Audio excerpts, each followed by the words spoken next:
We're live. Hey, everybody. Welcome to another Great Minds Drink Alike, where I bring the coolest people, the best marketers on the planet, entrepreneurs. And we have a conversation at the end of the week and about what makes them successful, about what they're famous for, and of course to have a drink. And I'll tell you, if I ever needed a drink, this week would be the one. Okay, so you say that every week, Robin. Come on, yeah. That's every week. That's pretty much right. So as usual, if you want, guys, go to the comments section. Make sure you post your comments. Where are you in this great big world of ours? What are you drinking? That's what I want to know. And use that same comments box to ask questions too throughout as we're going through this. Make sure you find the buttons to subscribe and to our podcast, so that way you can get notified when we do more of these interviews.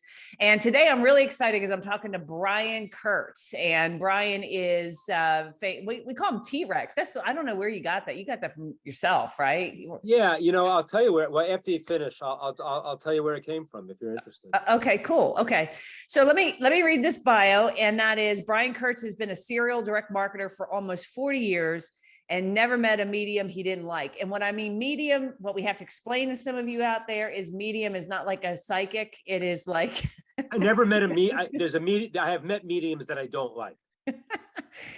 A medium being like the way, like, how do you get your message to your marketplace? Email, Facebook, YouTube, SEO, direct mail, telemarketing. So that's what medium means in the world of direct marketing.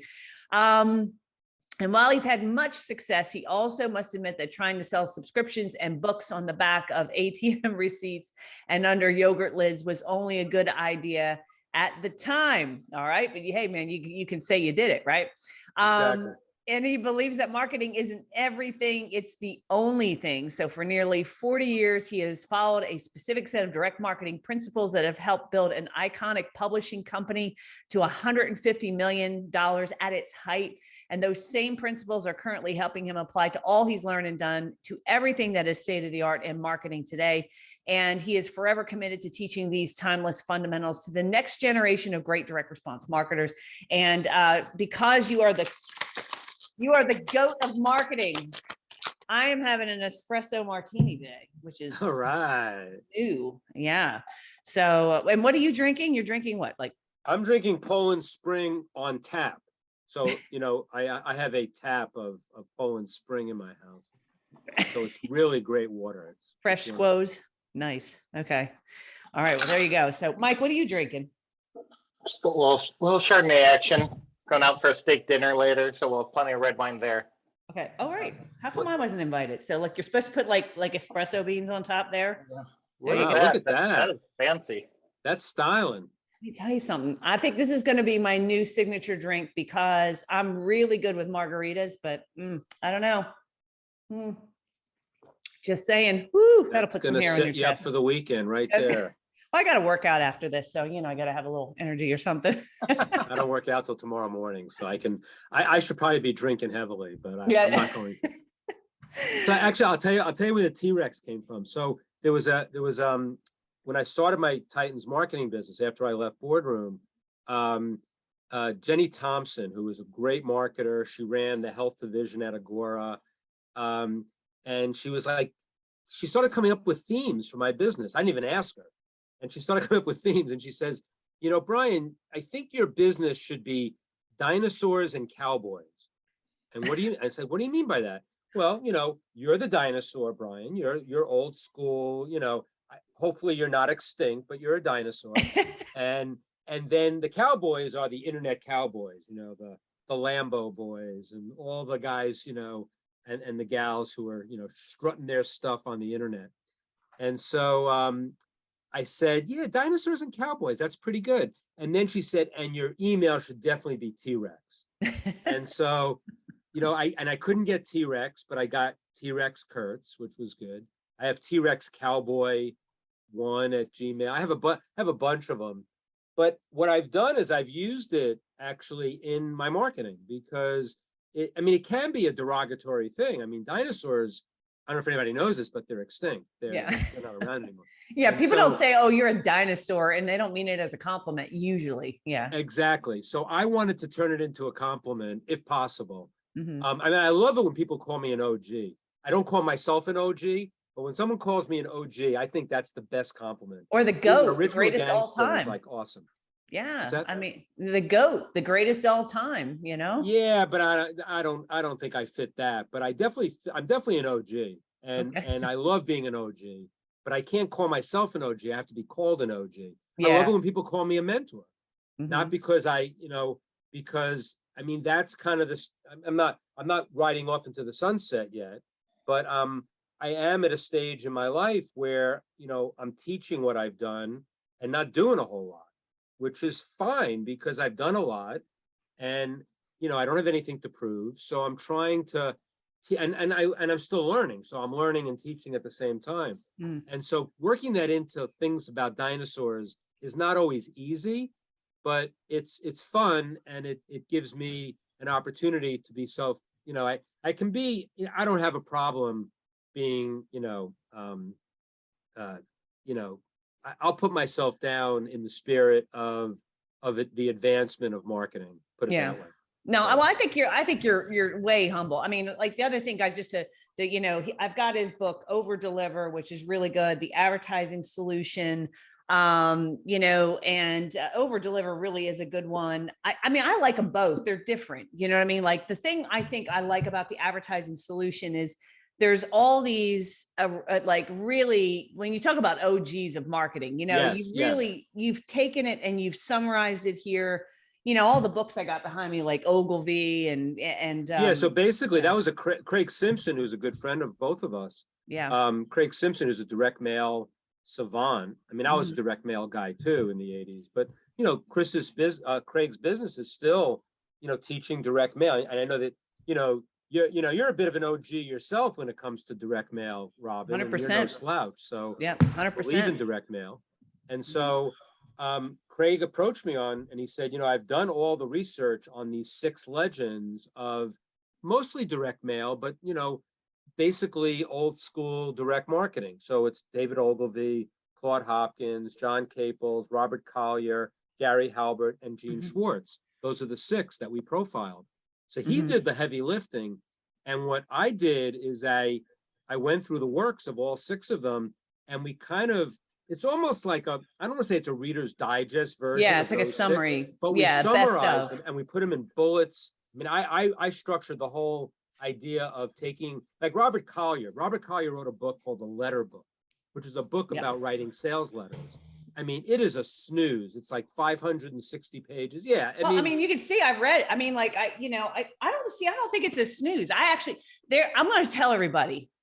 When was Robert Collier born? When did he write this book? He was like Hopkins was in the 1920s. Collier was like in the 40s, maybe. Yeah, April 1885 to 1950 was when he. Yeah, so he was in his prime, like in the 30s. Him and Hopkins are definitely the old school guys. But I'll tell you, the Collier book. There you go. When I say it's a snooze, it's just it begs to be summarized and bullet pointed. Well, but And that's what I'm we did saying in the is, advertising solution. but I'll tell you, there's letters he has in that book that you could pull out and write today in an email on a website, and it would still work. And that's what I think people like you're saying about direct mail, and they're like, that was the media that they had. I mean, there wasn't email and social media and all these other things. And I think the problem, and I know you agree with me on this, the problem is people think of marketing in terms of media. So, what is marketing? Well, it's direct mail, it's postcards, it's websites, it's landing pages, it's internet marketing, it's these things. And what they don't understand is the fundamentals of who is your customer, what are their hot buttons, what are their fears, what is their anxiety, and then how do you match up what you're selling in a manner that will align with something that an anxiety, a fear, a need, Exactly. or whatever. And I mean, that one of the legends in the advertising solution is Gene Schwartz, who was actually a mentor of mine. He wrote for us when I was at Boardroom, just one of my heroes. And Yeah. so he wrote a book called Breakthrough Advertising, which is probably, It's another one right there. I got. it's an amazing book. I definitely gave you that. Yeah, this one you get. I think I have 2 copies of this. Breakthrough Yeah, Advertising. I definitely gave you that. Yes. Yeah, yeah. And it's an amazing book because what Gene identified, he always said that, I think, and Gene was a copywriter by trade, although you wouldn't know it after he died and read his obituary. His obituary talked about, it's like Gene Schwartz, art collector, dies. And there's one paragraph like this, this big, on his copywriting and marketing prowess. And the rest of it is him as an art collector. But they're related in a way, because Gene felt that, and this is what Dan Kennedy talks about when he says marketing by walking around, or copywriting by walking around.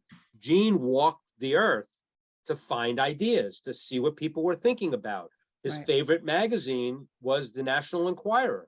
He wanted to know what made people tick. Exactly what you said, Robin, that, it's all about what's in the marketplace. And he has a line in Breakthrough Advertising that says, the copywriter doesn't create desire. The desire is already in the marketplace, and it's the copywriter's job to find it and then hone it so that it meets up with what the expectation is of the prospect, customer, whatever, which is what you basically said. Yeah. Gene says it in more textbook form, but he says it in the same way.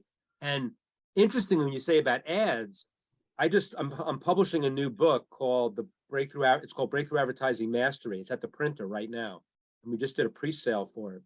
And what it is, it's taking breakthrough advertising, which is about a 250-page book. It's just packed. I mean, all about, looking at the levels of sophistication of your audience, looking at the levels of awareness of your audience, and writing to those things. Right. Like the idea, anybody who's doing online marketing today that does one-size-fits-all email or one-size-fits-all marketing is just missing opportunity after opportunity, because it's so inexpensive and it's doable to write to different segments, different pockets of your audience with completely different messages that are more in tune with where relevant, they are. relevant to them. In the process. Yeah. Yep. And so this Breakthrough Advertising Mastery, what we did was this, I mean, I sit in my office, I sit in my basement all day and stuff just comes to me.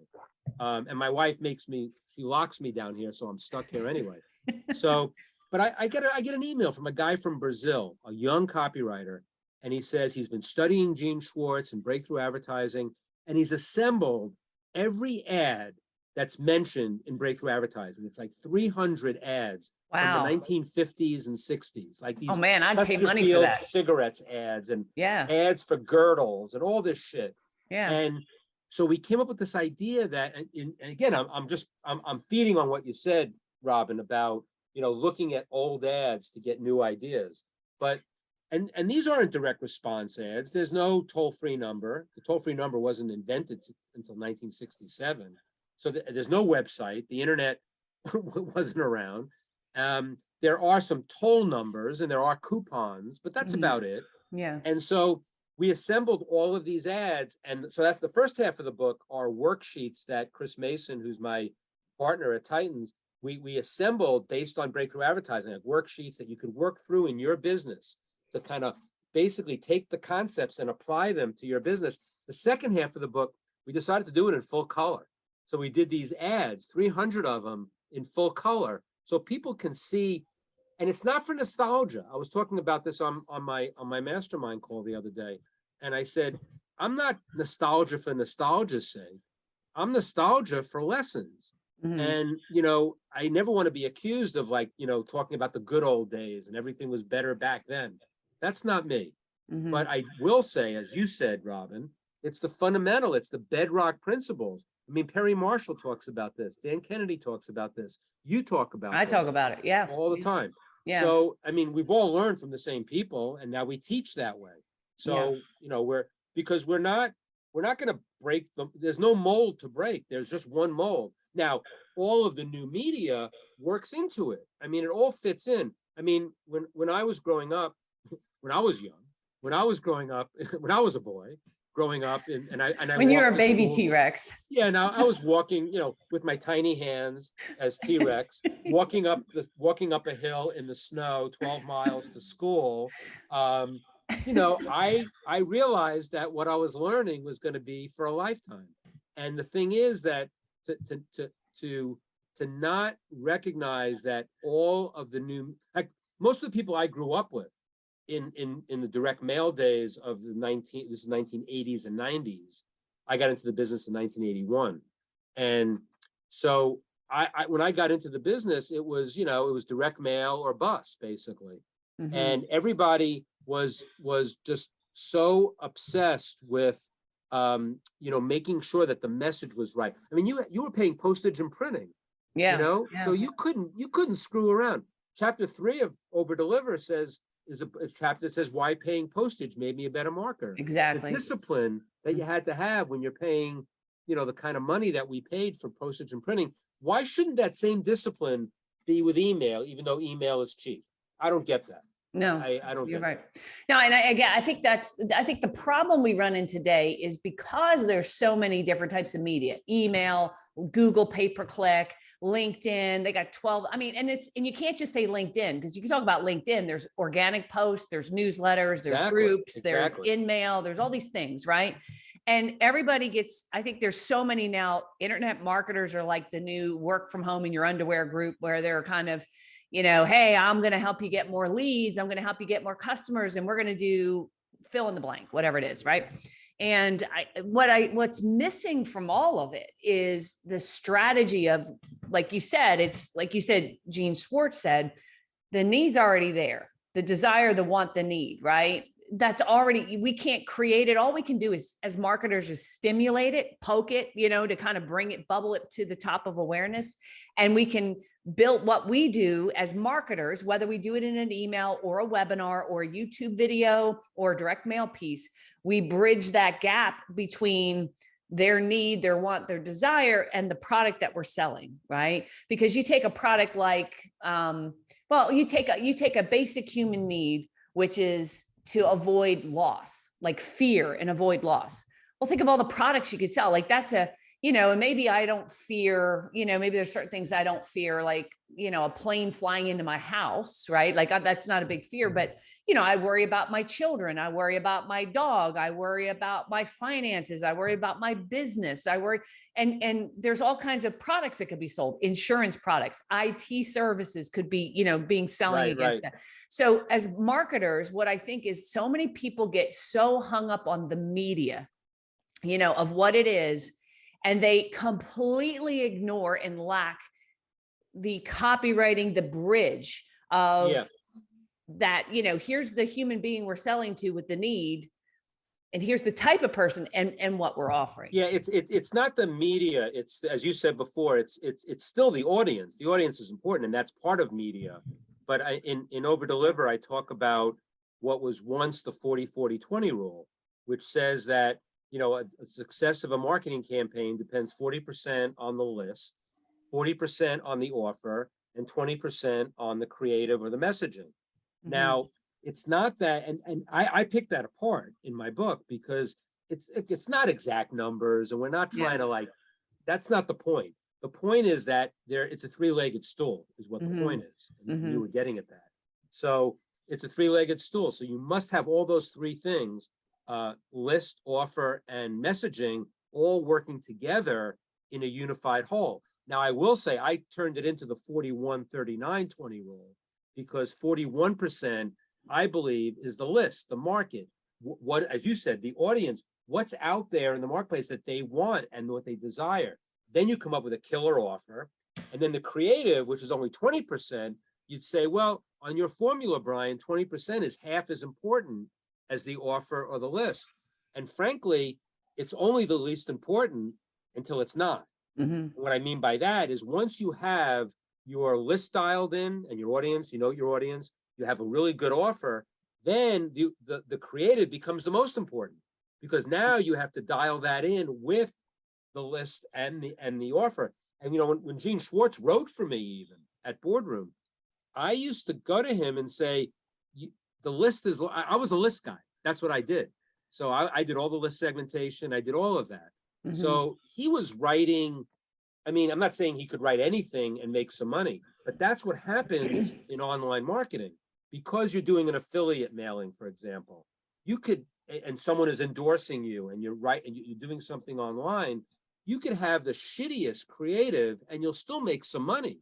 But if you go a step beyond and get A+ copy, and from an A+ copywriter even, and you spend money on the creative, now you're going to take it to all new heights. Whereas the opposite's not true. If you have a list that's totally unrelated to what you're selling and there's nobody on the list that would even be interested, you could write copy that's the best of all time. You get the best copywriter and you'll make 0 sales. So that's why I made it the 41-39-20 rule, because I really feel that the audience comes first. The who, It's always about the audience. It's always about who you're marketing to. Exactly right. But all three things, it's a three-legged stool. You want all three working for maximum effectiveness, always. Yeah.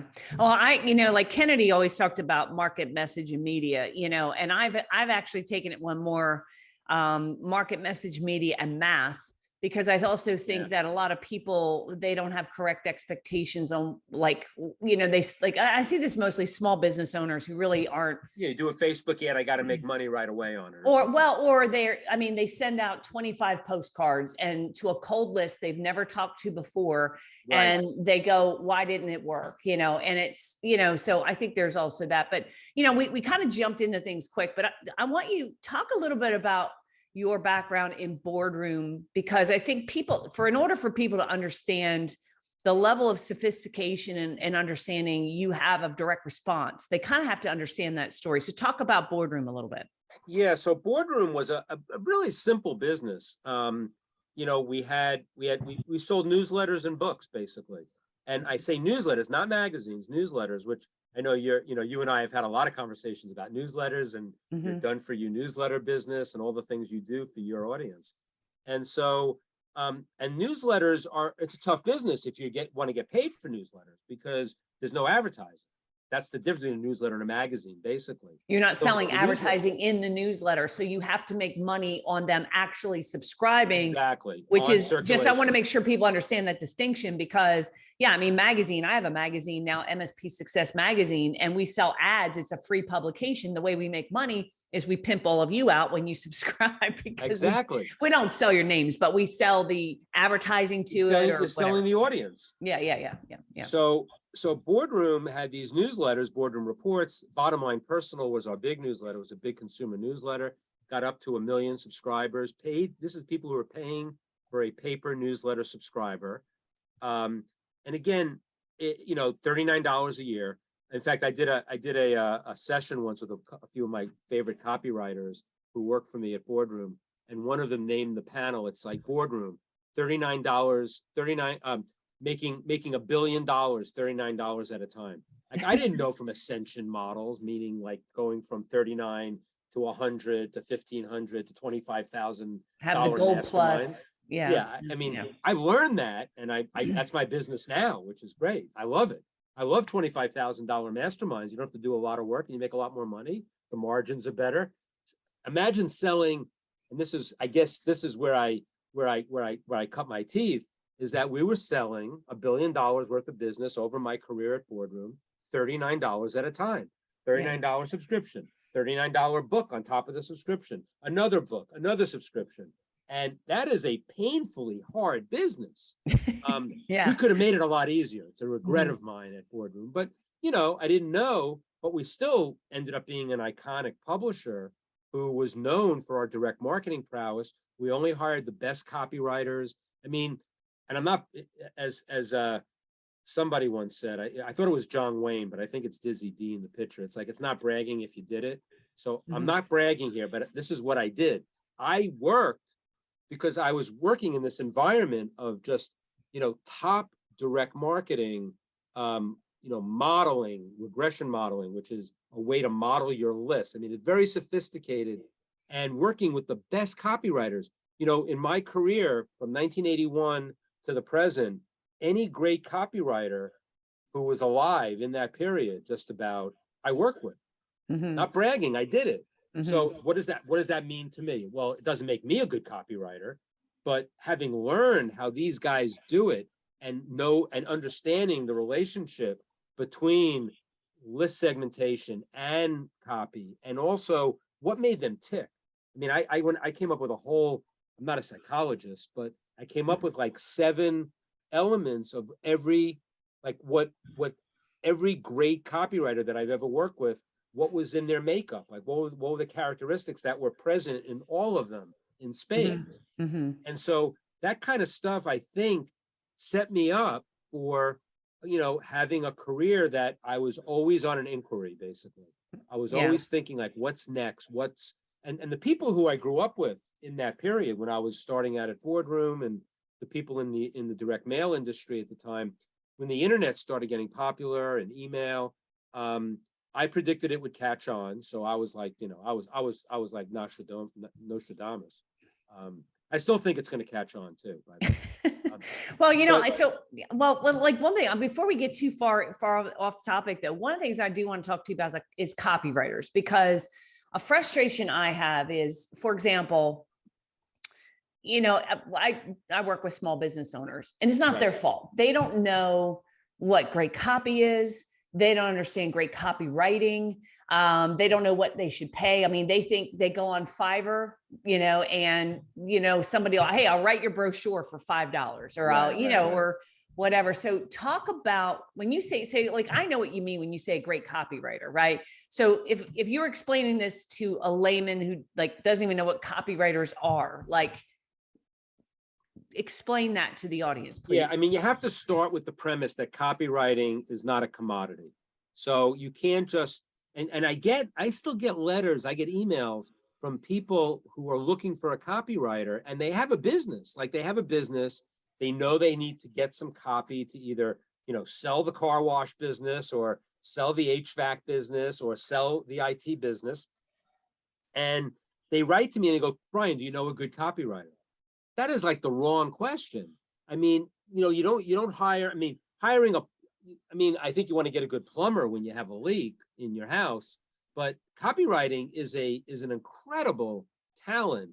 I mean, to be able to get people to reach into their wallet and pay you is magical to me. When I started seeing, let me kind of like explain something. So copywriting from the standpoint of like, you got a website, all right? And, you go to a web designer, and the web designer says, okay, well, give me the copy for the site.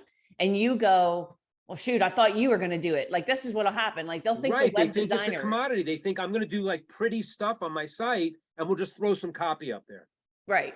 Big mistake. And well, what I'm saying is they don't think about the communication. So a copywriter, we're not just talking about websites. It could be in an email. It's a sales letter. It's what you put in an ad in a brochure, like in a magazine. A video sales letter. It could be the script. I mean, great copywriting. Right. It could be the script of a telemarketer. Radio spot. A radio spot. It could be the infomercials that you watch on TV. There's a copywriter who is scripting all of this out.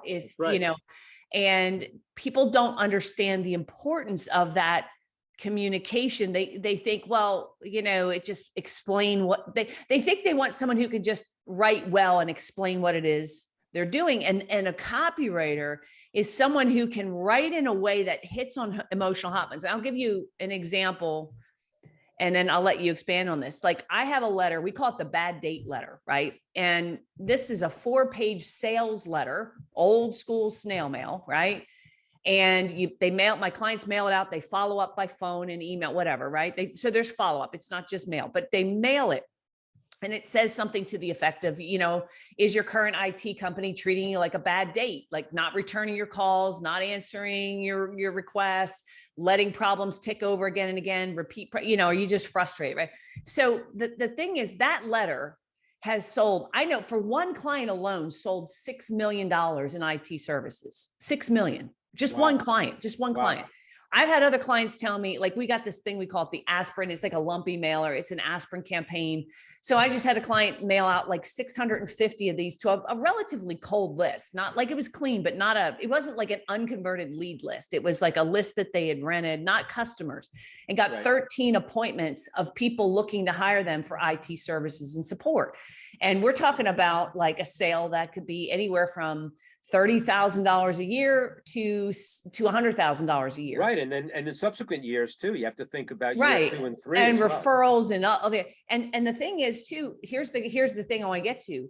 That letter, they're selling what's called managed services. That letter never mentions the word managed services in it once. Like the product that's actually being sold is not really even talked about in the entire letter. I'll bet it's all about transformation of their business. It's all about, basically. Yeah. Are you frustrated? It's- Here's why you're frustrated here, getting them to go, that's right. The Chris Voss, they read it and they go, that's right. And here's who we are and building trust. And hey, here's the offer. We want to offer you 2 free hours of support, or sometimes we do an assessment or whatever, the offer. Right. And here's directly how you respond. And if you don't want to book an assessment or an appointment, here's a free report you can download, so it's classic, you know what I mean? But the point I want to make is, that letter doesn't even mention the product. It's not like, so when you want, that's what you want in a copywriter, right? You want somebody who knows how to write a communication that is going to get your ideal prospect to raise their hand and want to talk to you so you can sell the product. Right. And so, when you're talking about world-class copywriters, like what do you pay them? Like what, how do they work and what do you pay a top-notch copywriter? I can talk about, back in the day when we were hiring the best of the best to do direct mail, they were the big hired guns, because not everybody, and we were doing, 32-page magalogs, which are 32-page promotions. That was like a 32-page sales letter. I mean, to have to write that much copy, you can't be, it doesn't have to be, the fact that it was long wasn't the reason why it was good, but it wasn't boring, I'll tell you that. Right. And so it was, it tells stories. It's, you need a copywriter who can tell a story about what the product does. And they also want to know who they're talking to. If it's a cold audience, someone who doesn't know the person who's selling, you got to do a lot more explanation. If it's to a house file, to someone who's already a customer, completely different messaging. And if you're interviewing a copywriter, and they don't talk about that different. That's a basic premise of every piece of copy. Are you writing to existing customers or new customers? Mm-hmm. I mean, I'm being totally basic here to prove a point that a lot of writers don't think like that. A lot of writers come in and say, I'll do everything for you. I'll do an email series. I'll do a postcard. I'll do a display ad for you. Mm-hmm. Anybody who's promising all of that is probably not good at any of it. And so specialization is also key. I mean, I have somebody in one of my mastermind groups who's becoming an expert in writing copy for Facebook ads. Now, Facebook ads are very different than a 12-page sales letter in direct mail, but there is a talent that you need to do that. And it's not one size fits all copywriting. So, you need a copywriter when you're interviewing a copywriter, someone who's going to write for you or write what you want it. They need to be a great interviewer of you, the entrepreneur. Well, and I think it's also, they also have to be interviewing your customers. Cause see, another thing I think. Right, focus groups. No, well, focus groups and one-on-one, like, so back, I mean, I still do this today. I did a lot more when I was starting my company and building what I call the toolkit and the campaigns. If Brian, if you were an IT company, I'd say, okay, Brian, I want you to line up a conversation with 12 to 15 of your customers. I'm going to have a one-on-one conversation with them. I'm going to record it. I'm going to have it transcribed. I'm going to share that with you. But then what I would do is take the transcription with highlights. After interviewing 12, 15 people, there were common phrases, there was common frustration. Right. And then you throw their language back at them. I mean, yeah. But what I'm saying, so what like I know you had shared with me, I believe it was you shared with me. I mean, really top copywriters make over $1 million a year. Yeah. I mean, is that true? Yes, it is true. They get royalties, they get a percentage of sales. But to get to that point takes a long time. Well, I mean, that's the top. I'm talking about the top. Now, let me ask you. Okay. I was going to say, I want to get an idea, because I'm this is very selfish of me, because I'm trying to for example, if I were to give somebody that letter, the aspirin campaign, and there's emails and there's phone calls and there's scripts and there's all this stuff around this package. So in direct marketing, we call that a package, right? It's all the stuff, right? What would you say a good, not like not the throwaway Fiverr cheap bastards that, put something, but like a really decent copywriter, what would someone expect to pay for that service to put something like that together? Yeah, I mean, putting together a full package, I'll translate it to now, because now you've got all the, I mean, remember, you already said it, advertising opportunities are now infinite. Back in the days of direct mail, it was very finite. It was direct mail, it was print ads, it wasn't that much, radio, TV. Now they're infinite. You got so many different mediums. So it's a lot different.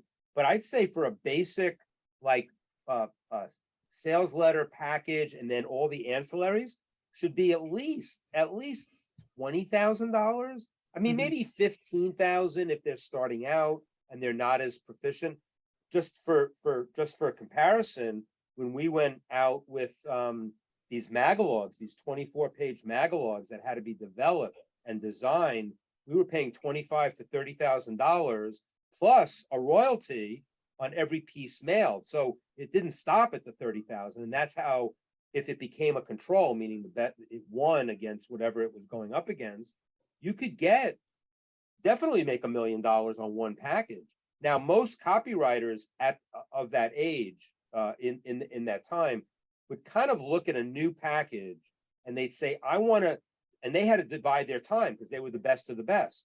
So they had to decide they weren't going to make them, they had to choose very carefully which client had the best shot at them getting a winner.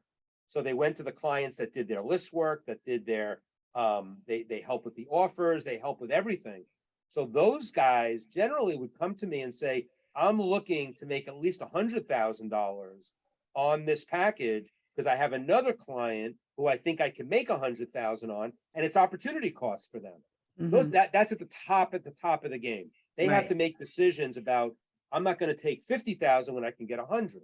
Sure. Now, but it's relative. It's relative to every level of copywriting, down to the beginner who has to decide whether it's a $15,000 versus a $5,000. But that would be the range. And I remember $100,000 was kind of a threshold for one package. And that was not on the initial mailing or the initial whatever they did, because it had to do with the ancillary things. It had to do with getting, and also what you need to also find in a copywriter is someone who's really hungry. And by hungry, I mean, if they write something for you, they don't just walk away. They want to keep the control. They want to keep getting money from you. So it's in their best interest and your best interest to write another version of it at no additional charge, because they're already getting a royalty. They're already getting paid on the residuals, as it were. And now they're going to write something that's going to beat that and stay in there, and no one else is going to beat them. Gary Bencivenga, who's one of the best copywriters of all time, he used to write a package, and the day he got the control was the day he started writing something to beat himself. Because he said, Brian, don't get anybody else to beat me. I'm going to beat myself. So he would keep the control and keep all the revenue if he got something that better, as opposed to me just shopping around for the next date copywriter, find another copywriter to just write a better package. That's a game that I didn't want to play. I wanted to play the game of not just loyalty, but let them be a partner in the business, so that they had a financial interest, and then they got more involved. They went a mile deep in the product. Then they got even better at it. So they were the best candidate to write, because they were sitting in on customer service calls. They were finding out all the things that they didn't find out when they wrote their first package. Then they would go to the second package and they had more information. That was better than going to a new writer who was good, another great writer. But then why don't I stay with the original to beat themselves? So that's a concept, the idea of finding writers that are that hungry, that would want to beat themselves, right, as opposed to getting beat by another writer. Yeah. And that's indicative of like the best writers. It's like every great writer that I've ever worked with was someone who, and they weren't looking to get another fee, because the fee was not where they made the money. They make the big bucks, the $500,000 to $1 million on the royalties, on the percentage of sales, and they keep the control. So then they are so valuable to me as the marketer that I can't let them go.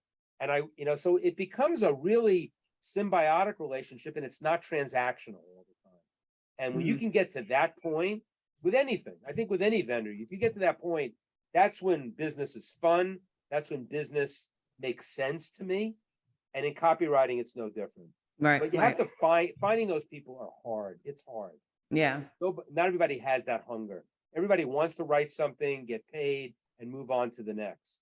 Yeah, I mean, but it's just like anything. It's it's the 1%, 4%, 15, 80. Right. There's 80% of the people writing, calling themselves marketers, copywriters out there. They're just clueless, shoeless, they don't know what the hell they're doing. Right. And unfortunately, the majority of buyers out there, they're not going to pay somebody, for the most part, they're not going to pay someone $100,000 for a letter, when it could be argued that if they produce a marketing package and it generates, $300,000, $400,000, $500,000 in sales, $1 million in sales, like $100,000 is like, I mean, why wouldn't you spend that? Right. They're coming up with that. Yeah. I'll give you an example that is it's a real example. It happened at Boardroom, where I was sitting with Marty, who's the founder of the company. We were going over the financials, and we're in his office, and the CFO came in and said to us, Brian, Marty, do you believe that this check here, I'm sending a check out for $660,000 to one of our copywriters. That's more money than you get, Marty. That's the more salary it's more than you're getting, Brian. It's like, it was beyond our salary. And Marty, I could tell wanted to fire her on the spot, but he basically said, well, if we're paying him $600,000, do you know how much we made on that package over the last 6 months? And that is an abundance thinking that doesn't take place. Now, again, it's not that you have to pay $600,000 to get the best package. That's not what I'm saying. It's all relative. Mm-hmm. But when you don't want to pay to play, and you don't want to, there are a lot of clients that were dealing with the same copywriters who came in, and when that check came out for $600,000, they were figuring out ways to pay them less, whereas Marty and I were figuring out ways to pay them more. Mm-hmm. That's an abundance mindset that I think can trickle down into any size business, no matter what you're paying for, no matter what you're doing. And I'm not saying it has to be big bucks, but it has to be a philosophy of that. If you have somebody that is so good at what they're doing, that they're making you so much money, don't look for ways to cut their income.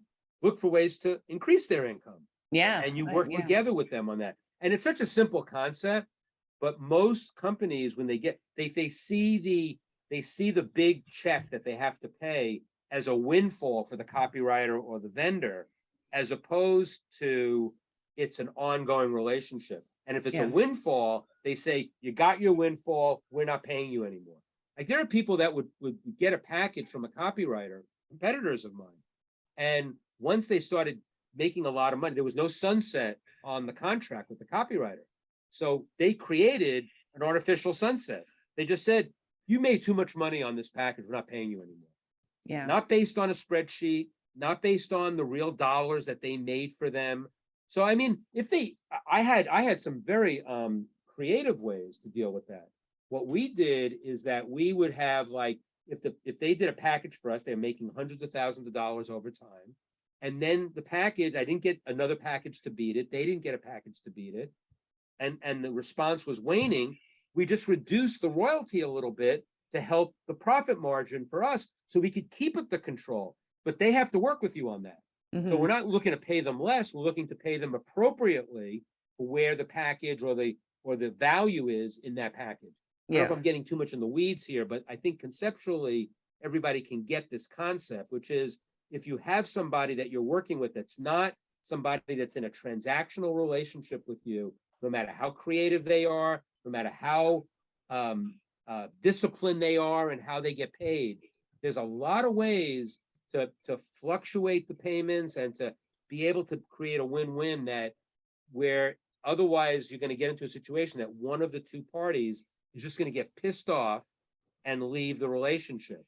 Mm-hmm. And that's not good for either party if both parties have had success. Yeah. So I hope I explained that. No, it's great.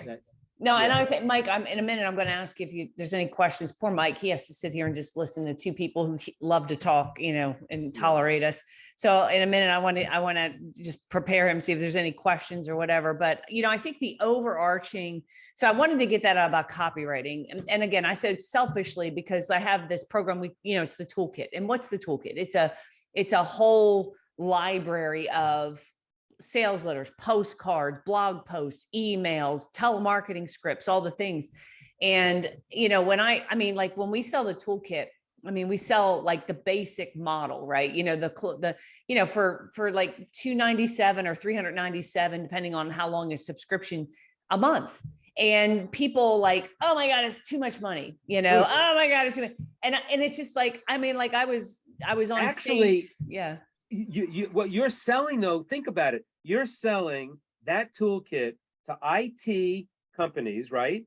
Mm-hmm. All over the country, all over the world. Yeah. And so if the beauty of it, it's like when Joe Polish was selling his carpet cleaning businesses.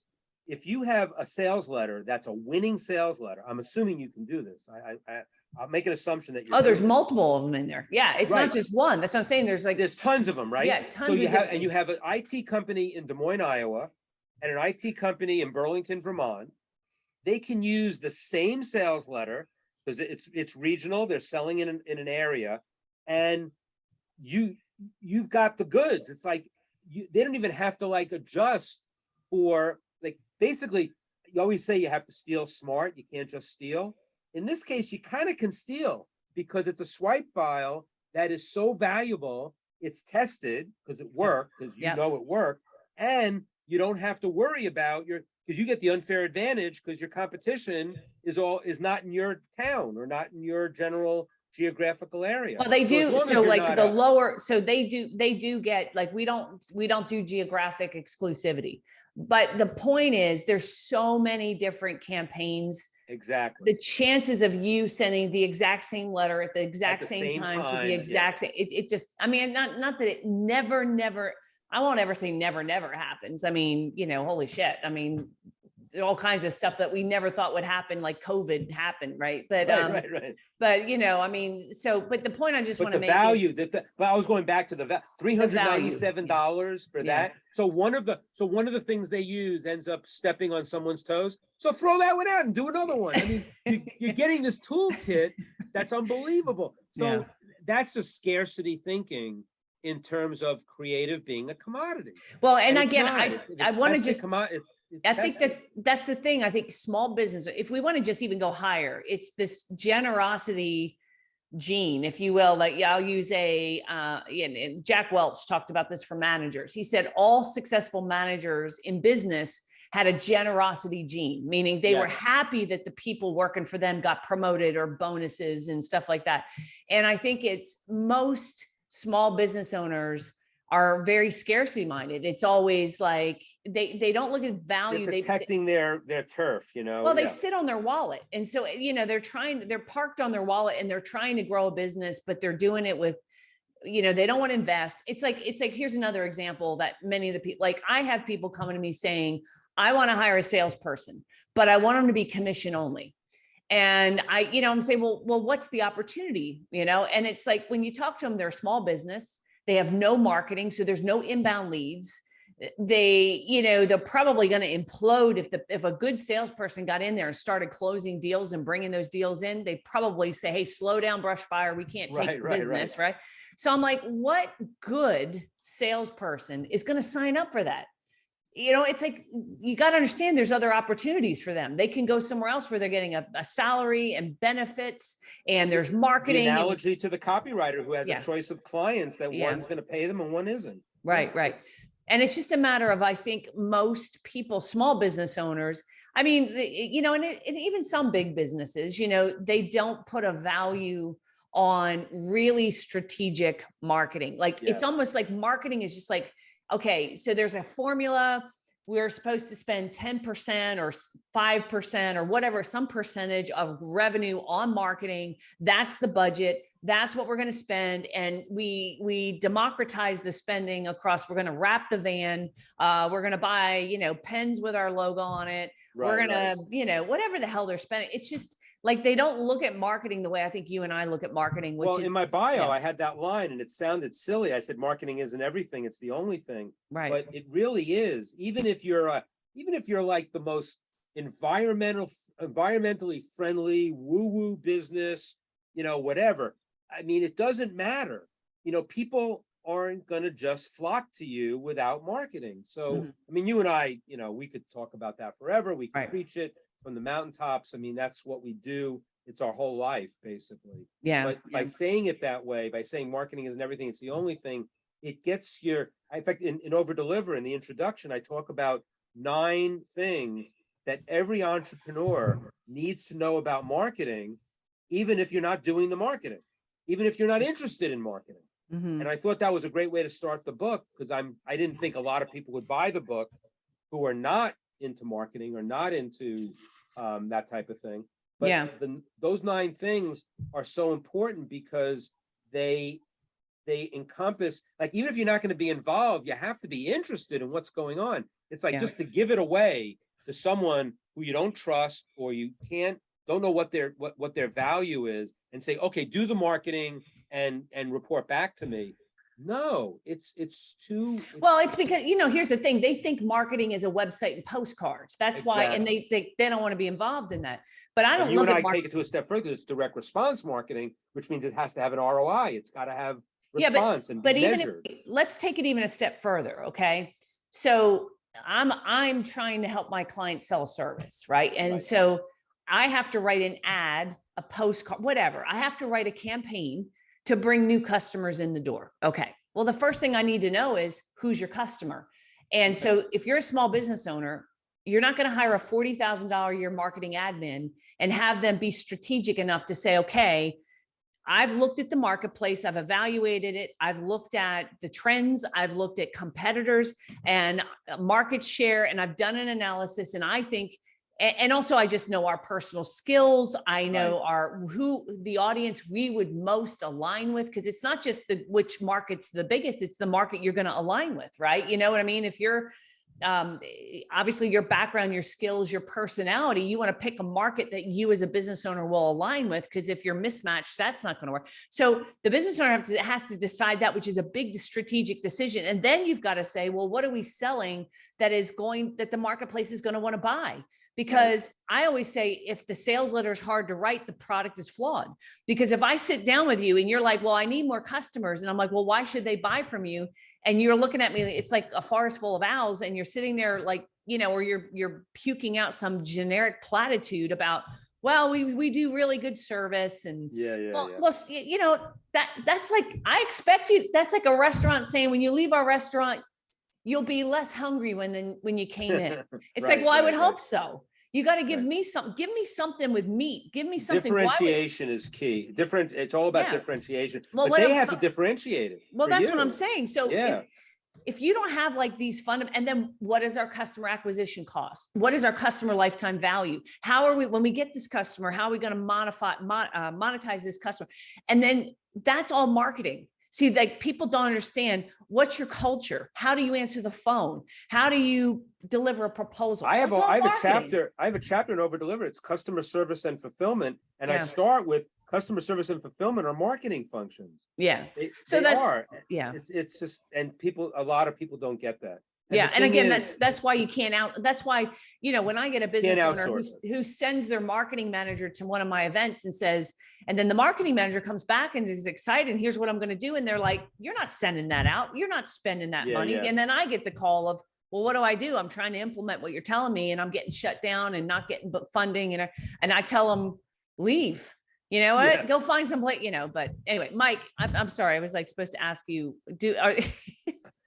is anything we're saying resonating with anybody? Right, Mike, like nobody. It's resonating with Robin and I, but we're having a good time. No, this is great. We've actually got a lot of people live online with us, and they're hanging in there. They're engaged and everything. We got a totally awesome question from someone, a guy named I say guy, but I don't know. It's named Mel, and they said they're a new marketing manager. But their background is in graphic design. So they're asking, do you have any recommended reading materials for someone in graphic design who's looking to expand their skill set?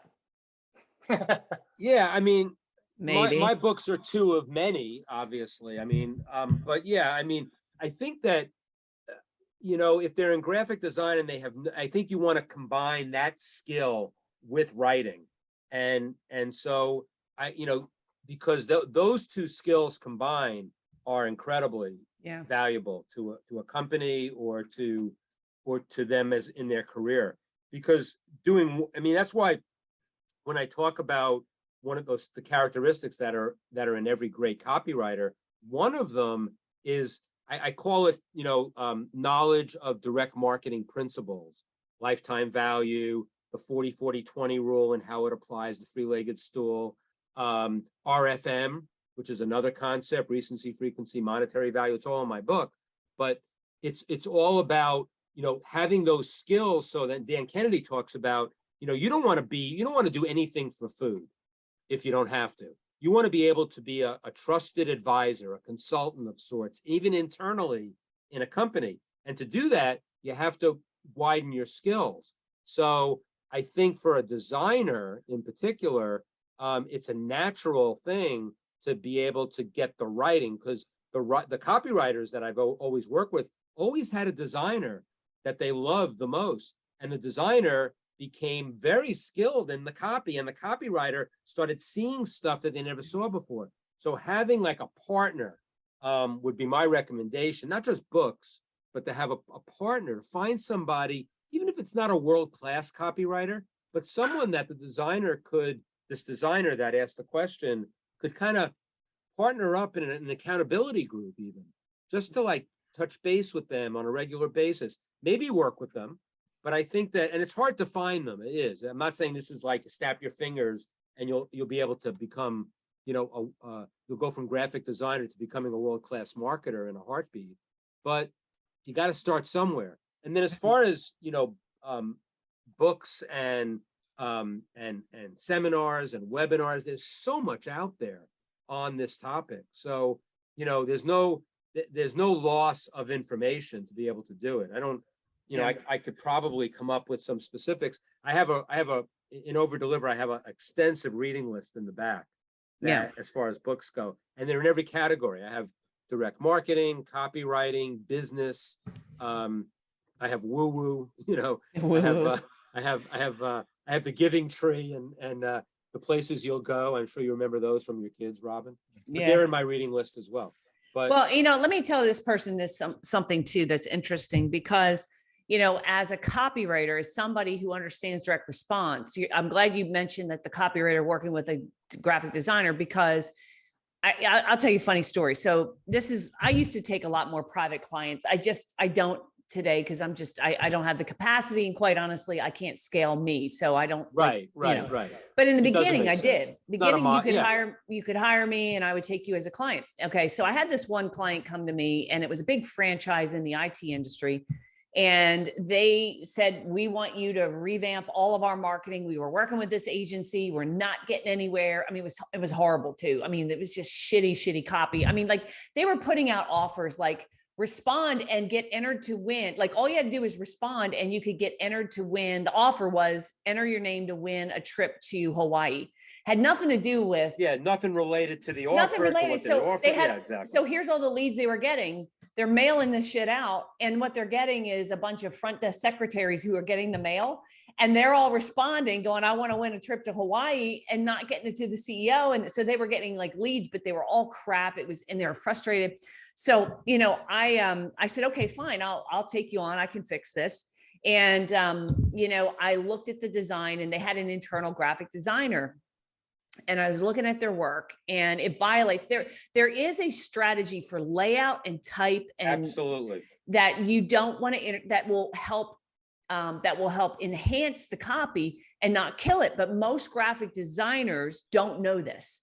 And so it's a learned skill, and you will be a higher paid designer if you know how to do design that enhances direct response copywriters, because they know the difference. They will pay you more. So right there, if you can learn that skill, and you got to get with a direct response copywriter. That's the pairing. That's the pairing, right. So, but anyway, so I told this client, I said, look, I've reviewed all your material, And I'm going to tell you, right, he wanted me to meet with their graphic designer to revamp everything, right? And I said, okay, I'm just letting you know, this might get contentious because everything that they're designing, I'm going to change. Cause like, they make this big picture and then the copy is like 8-point invisible. Right. I'm like, so I could tell, I'm like going into this, I'm like, I'm going to ruffle some feathers. And I told the client this and they said, no, they'll be great. They're going to love your feedback. They're going to take your feedback. And I said, well, I hope so, but we'll see, because I need to have control over not just the copy, but the design and everything. Cause any of these things could undo the piece or the websites. And I was doing all these things, right? I was on the phone with their graphic designer for 9 minutes. And she hung up on me and called the boss and quit. So I think that was the fastest, I've ever, burned somebody. And I was really trying to be nice. Like I wasn't trying to do that, but it was just like, it just, well, they didn't, I remember when I was working with you on your Done For You newsletter stuff, how, you incorporated the design and like that, you had writers, but you also had designers. I mean, this is a really good question. I'm glad Mike brought it to our attention, because design is in and of itself, it's going to do nothing. Yeah. But combined with the right words and because each one can enhance it. It's a 1 + 1 = 3. Right. Design and copy.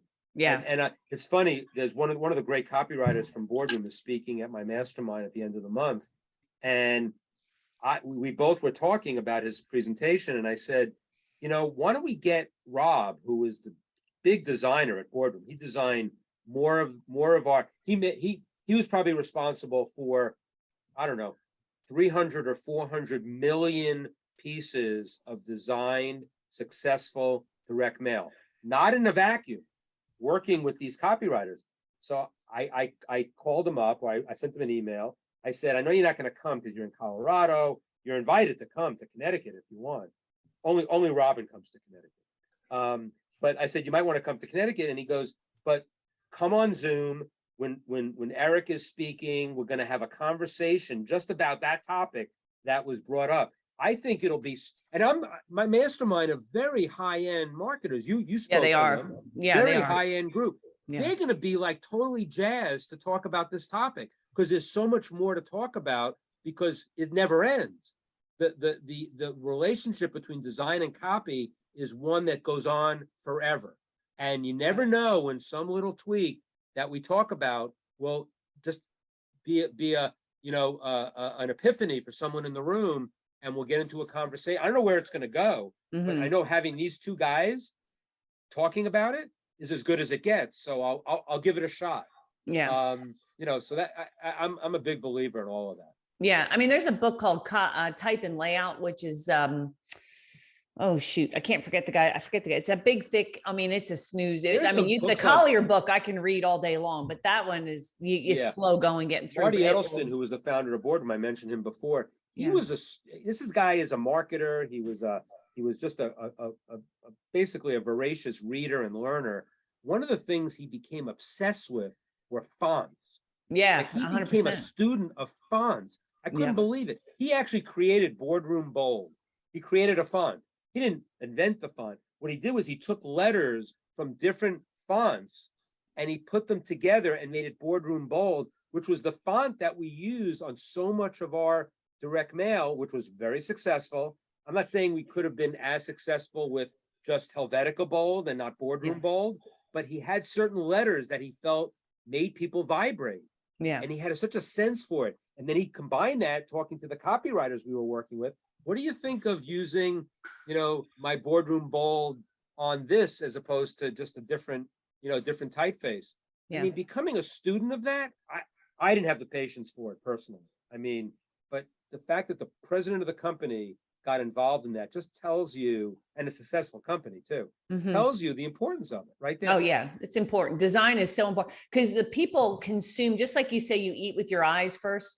Well, when you get a package in the mail or you get an email or you go to a website, the first thing that you respond to is the design, right? So you're like, or the experience of the piece, right? And so a good designer knows what words to emphasize. They know exactly what fonts. But that's the key. The ones who aren't worried about the words, though, are just making it pretty. I mean, he always used to say, you know, ugly sells. Dan Kennedy used to always say that. You know, it's not enough to be pretty. It just has to get response. Yeah.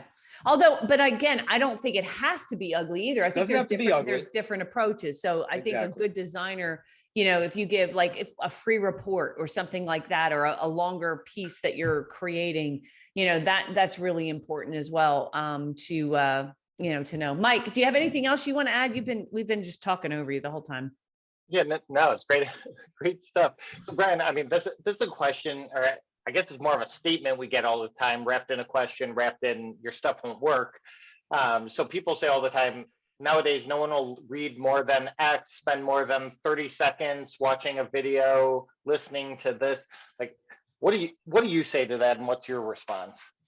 So, you know, I make a joke about it, in that when we went from direct mail to online, it actually, direct mail, you have triple the amount of attention. But the attention is a person sitting over a wastebasket with their third-class mail, dumping it. And that was about, I estimated it, and I did this very scientifically, I'm being sarcastic, and it was 1.8 seconds. Whereas if your hand's on the mouse, it's 0.6 seconds. That's the 3 times as difference between a direct mail package and an email. So I'm saying that because it doesn't matter what you do. If you're not going to be compelling, you're not going to be interesting, everybody's going to leave you. It doesn't matter. But there are ways, you know, and the idea of long copy versus short copy, you know, look, we have shorter attention spans today than ever before, but guaranteed, and Robin will attest to this one, that when you send something that's interesting, and you show that you're interested in your prospect, it'll get opened in whatever medium you're marketing in. And, you know, copy can't be too long or too short. It can only be too short. It can only be too boring. And what I do is, and this speaks to like the lumpy mail and all of that. When I was doing some one-on-one consulting clients, and I don't do them either for the obvious reasons that you said, Robin. But when I did one, when I was interested in the client, I wanted to go help them out. I remember every time I went there, we'd be sitting around a table in a boardroom somewhere, and I pick out, and I was trying. It was actually a bit. They were really high ticket businesses. It so happened, most of them, meaning that the ultimate price, like an IT contract for 10 or 20,000. Some of these people were selling like a $40,000 object of some sort. I don't want to get into what it is because I might give it away. But anyway, so a $20,000 to $40,000 investment. So you got to invest in that person. You're not going to send a double postcard to send, you know, for a $40,000 product. So I go around the table and I pick out the youngest person in the table, and I said, okay, 22-year-old. Do you know what a mailbox is? I mean, I started at this base level. I was obnoxious about it, just to prove a point. Do you know what a mailbox is? By the way, do you check your mail or you just ignore it? And do you have a mailbox that you check on a regular basis? And, you know, so you get into a conversation and, you know, you find out, yes, the 22-year-old checks her mail every day. When she goes to the mailbox, if there's something lumpy in there that's hand addressed, she will open that, as opposed to going back into the house and go right back to her email. She'll open that package before that. So I established some basic ground rules of that. Just don't get it in your head that there's one way to do anything. So, I mean, that's the way I answered this question. I mean, I'm not being vague when I say that there are so many ways to skin a cat in terms of getting attention, getting people's, you know, selling to them. But, you know, online in particular, I always say everything is not a revenue event, but everything is a relationship event, because it's inexpensive to communicate with people. Now, if you're going to mail a lumpy package in the mail, that's not so inexpensive anymore. So now you have to target your best customers. I always say, Joe Polish and I did an interview some years ago, And it was all about direct mail, but it was about direct mail on the back end of an online marketing business, like direct mail to your best customers. Like your best customers are already wedded to you. Spend more money on them. Why are you just sending them a double postcard, reminding them of something, as opposed to sending them an appropriate gift, not a ticket to a sweepstakes and email them a Starbucks gift card, which we were guilty of until I put the kibosh on that too. But yeah, but there was one thing that we did with this company. So let's say the product, let's say the product was an in-home sauna, okay, and I started. And we had someone spent like $25,000 on a sauna. And so what are you going to sell them next? It's not like a one-off sale. And we started coming up with things. I mean, you don't even have to sell them the next product. You can give it away, and it can be like a probe that is a massage probe that costs you $60. Send it to them as a gift, and then say that, but have something in mind. You can't just send it to them and say, because they're not going to buy another sauna. Yeah, I mean, when I send Mike a massage probe, I definitely have something in mind. Sorry. I didn't know that was for massage. Yeah. But I guess it's using your imagination and always not saying no automatically, and not saying that no one will read this, no one will respond to this. They won't respond to it if it sucks. I guarantee you that. And let me talk a little bit about, because I have some thoughts on short versus long copy. Okay. And I think when you're just doing top of the funnel to start somebody towards you, shorter's probably better, right? I see a little ad, I click on it, you've sparked my interest, but then you very quickly, I've got to get you from a headline, which is, to maybe a landing page, and a landing page has got to have a little bit more. Maybe it's an image of a report, or it's another additional headline. There's a couple bullets. So I'm expanding that copy because I'm trying to, and not everybody's going to click through, but let's say the people who click through. From there, I'm going to expand it even more. So as a prospect moves through their buyer's journey, if you want to use that term, right? A buyer, somebody who is interested, wants more information, not less. Yes. And the mistake everybody made, and Brian, we get awards if we get 2% response rates, right? So of course, most people are not interested. We know that. We know that if we get a 1% response rate, that's considered very, very good. So that means 99% of the people who received your thing ignored it, threw away, resented you for sending it, never, whatever, right? They're just not interested, right? So I think what people confuse is they think that they ignored it because it was long. And that's not necessarily the case. They ignored it because they weren't interested. Exactly. And the way to get somebody interested is not reducing, okay, so if I have an uninteresting report and I put it, like somehow condense the message on a postcard, that's not going to get someone who's uninterested interested, because I reduced it from a 24-page report to a postcard, right? They're not interested, period. And we know 99% of them aren't going to be.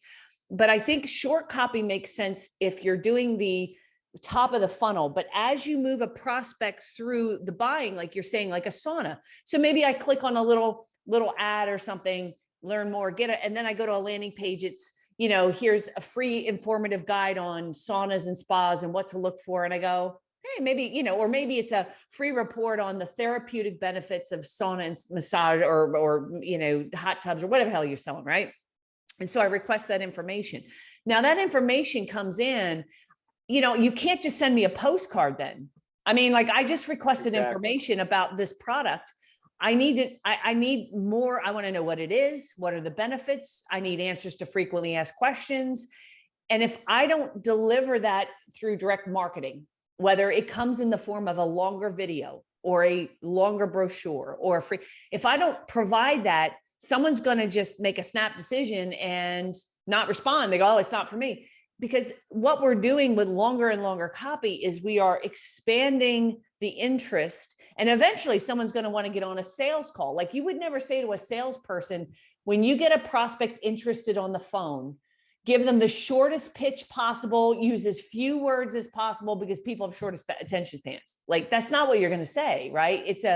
you're trying to engage the person. So I think this concept of people won't read all that, it's misplaced. They're right, but it depends on the context that we're using it. And it does depend a little bit on the medium. I mean, you go short, the short to long conversation is a good one. Yeah. And I do believe, I was on, Kim Walsh Phillips did a wonderful live cast where she just got a bunch of different people, and you might have been on it. And she got us on for like 10 minutes each and said, how do you use social media in your business? And my response to it, I don't know what I was going to say when I got on, but what I said was, and she quoted me, was that I use social media to get people on my email list, and then I romance them, which is kind of what you're saying. Which is exactly what you're saying, right? You basically, and the thing is, that goes back to developing a relationship. And all the long copy, as you said, doesn't have to be a sales pitch. It can be a special report. It could be something that they're interested in. A video. You have to gauge the interest with short copy, maybe, but that's about it. And then you go up the funnel or down the wherever you're going with the funnel, and you've got someone who pays you $20,000 for something. That's a completely different person. I mean, we've already established interest. Now, what are we going to do to like develop this relationship so much more? And to do that with any kind of like a short flippant email. I mean, that's where you use Federal Express envelopes. That's where you use, direct mail doesn't have to be, 1 million names sent to a list. Direct mail could be 20 Federal Express envelopes to your top customers with a copy of your new book that you just published and autographed saying, I want to help you. I think I have some ideas, whatever the next leg in the journey is with them. Because, and that could be sending them a book is long copy.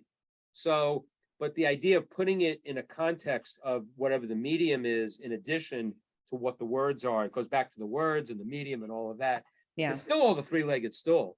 It's still the list, 100%. The message, and the offer. Yeah. Copy can be too boring, but it really can't be too long. It's that whole story. So anyway, we're like way over time. Mike, do you have any other thoughts? I want to ask Brian about his boot camps and like people, because actually, Brian, I know you have your mastermind, but I want to know about some of the other things you're doing. But Mike, are there any questions we need to comments? I think go into the boot camps and the events.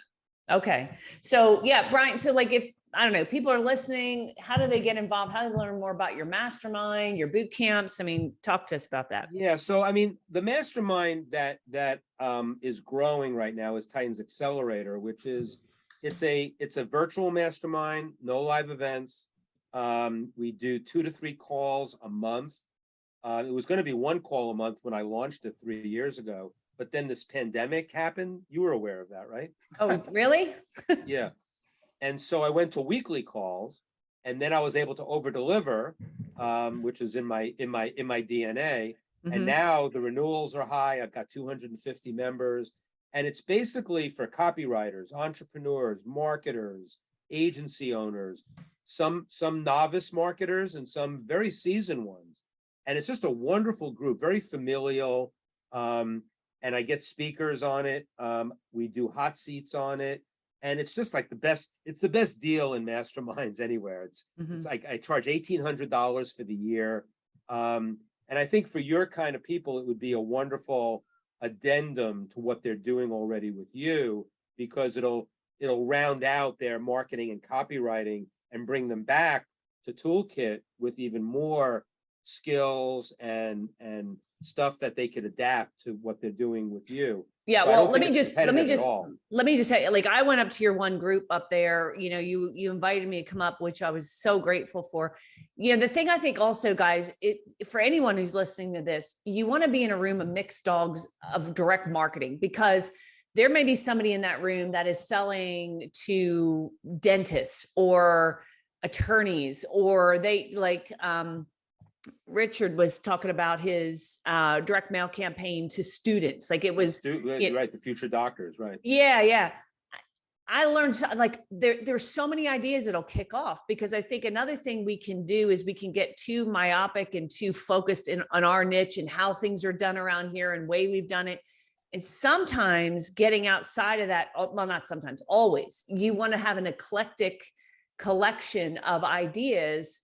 And so, yeah, I mean, I would totally recommend anybody doing that to, you know, because for $1,800 a year, I mean, holy shit. I mean, do you guys share sales letters and I like, do you share actual campaigns? We do.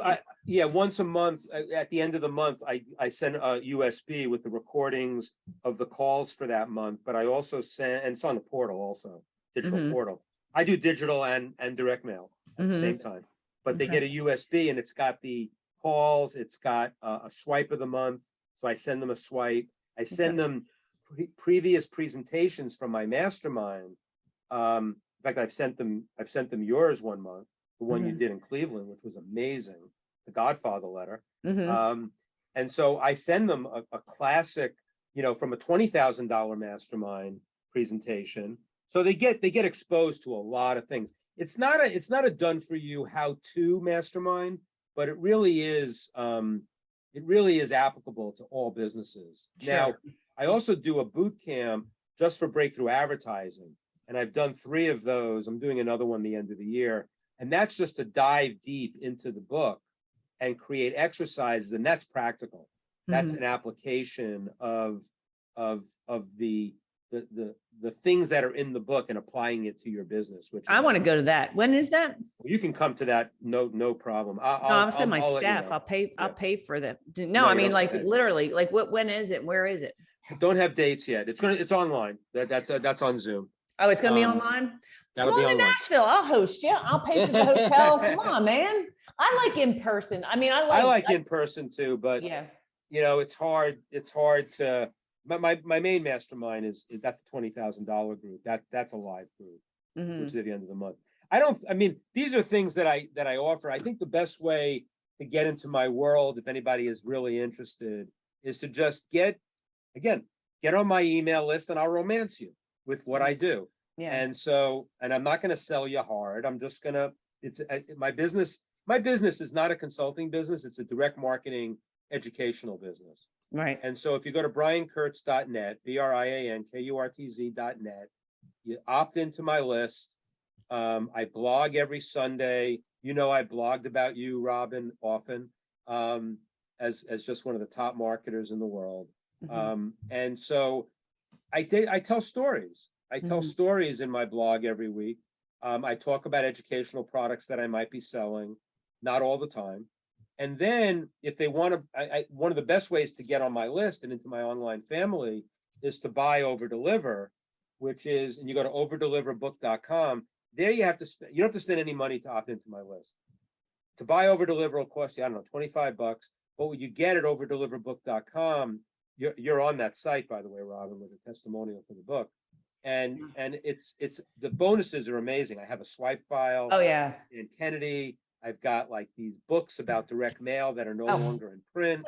There you go. Like, swipe. Yeah, there you go. Yeah, I mean, there's like a whole stack back there, but this. Yeah, this stuff is all free on that site. I have Jay Abraham. Incredible. Like 18 keynotes. So that for buying over deliver, you get on my list. You get all these bonuses, and that's overdeliverbook.com. But anybody who just wants to get into my world, briankurtz.net, you'll see what it's all about. I don't sell hard.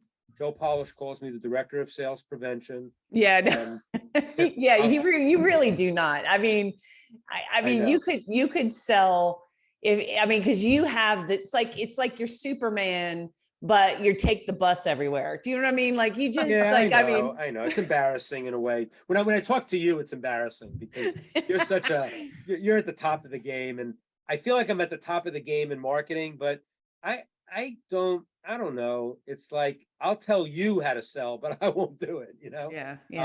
But I'm in a stage of my life too where I'm just teaching. You know. Yeah, you're not building an empire and stuff like that. Yeah. Basically, you've done that believe already. in what Jay Abraham taught me is like if you spend a lifetime doing something, then you have a responsibility to teach what you did.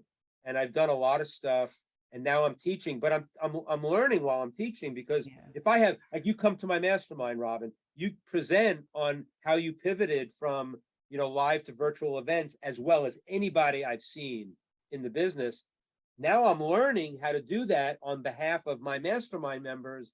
So I'm not teaching anymore. I'm learning and then I've got that now as a new skill that I can teach. I can borrow from you to teach that to someone else. And that's what my life's more about these days than selling more books and selling masterminds. But I'm not a nonprofit. I do sell stuff. Yeah. And it's enough for me. It's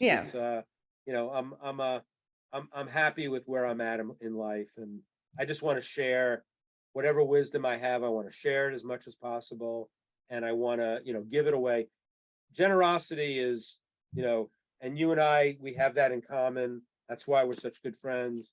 We start with generosity. We start at giving.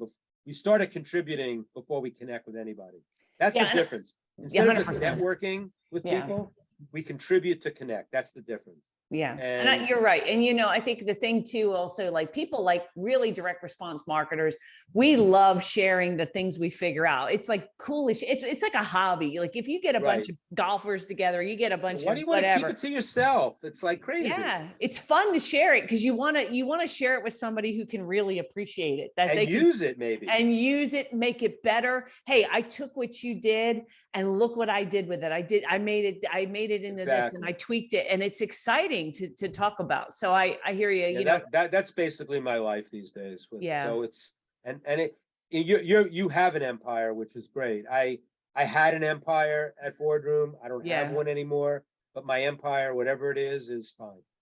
Yeah. No, I like someday, Brian, I'll follow in your footsteps. Not today, but God willing, not anytime soon. But I think that there's going to be a time when I just want to return to being a freelancer and just the art of it, and the inspiration, a hobbyist, if you will, you know what I mean? Almost more of a not hobbyist. Have to worry about the running of a business but I know how to do it because I did it. So, that's the advantage I have at this point, but I don't want to do it again. I'll tell you that. Well, you got to do it once. I don't want 100 employees. I don't want 150 million in revenue. I don't want a payroll that, I don't want that again. I don't want it again. Yeah. But I can tell you things that to avoid so that you can do it better. Mm-hmm. For sure. Which is why you need to sign up at overdeliverbook.com and briankurtz.net and get involved. And we'll post those with this recording. So we'll wrap up. I want to be, I know you're just very generous with your time. And like, folks, I'm telling you, Brian is somebody who, when he actually retired from Boardroom and was available, I hired him immediately, said, hey, come for a day of consulting. I still remember that day. I love being around you. I had such a good time. And then you built on it, because Robin then said, let's get all of our friends from like the Kennedy plan, basically. We were the Kennedy PhD Kennedy people. Yeah. And she said, you'll come down for a day, and then the next day we'll get them all into my office, into Robin's office. They all came down, and that triggered like the Wizards group, which Robin organized, which was an impromptu mastermind, which we all gave to St. Jude's to be there, basically, and in Robin's name.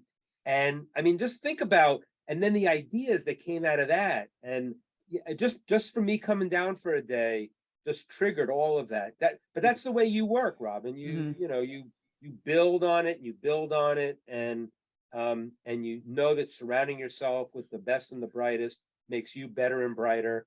And I'm just so glad we're friends. You're just a whiz. That blog post I wrote about you was all about, I got to tell it quickly. So Robin got up at a GKIC event. She sold, and it was not even a product yet. It was like, she was talking about sponsorships. Yeah. And she did it. And she goes, I don't even have a product yet, but I'm going to go up and talk about what I did, and we'll see if people will buy it. Like, I'll create a product. And she sold more than anybody at the event. And the guy sitting next to me says to me, he was almost like pissed off. Like, how is she doing that? And, it's like, he was like pissed off that she's selling more than anybody here. And I know how to do this, and I didn't do that, and all this other shit.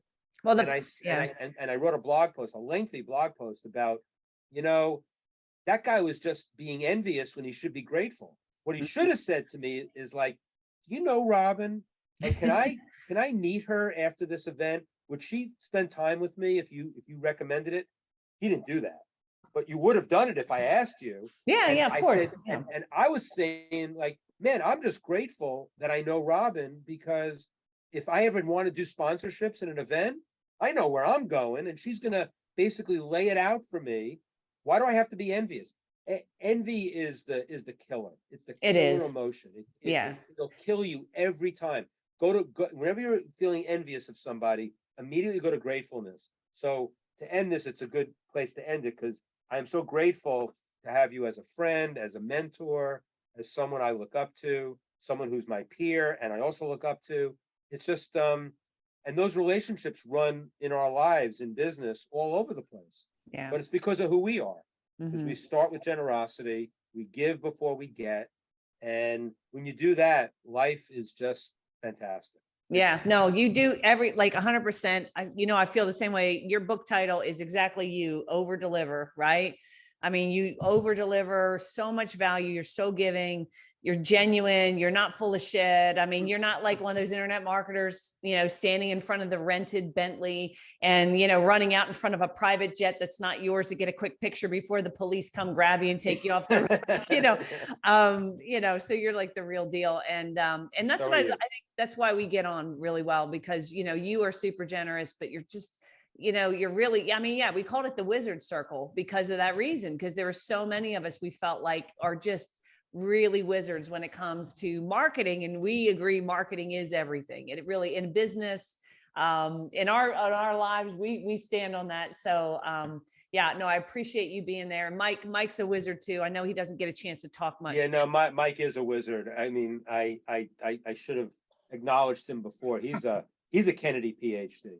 Yeah, no, I got him from Kennedy. And I Mike's know. like, yeah, he's we were just talking, we just had a 2-day event, Mike, and I don't know if you were in the room when I said it or not, but I mean it, whether it was standing there or not. But I said, a lot of these people, like when you're running a business, you got to hire people for marketing.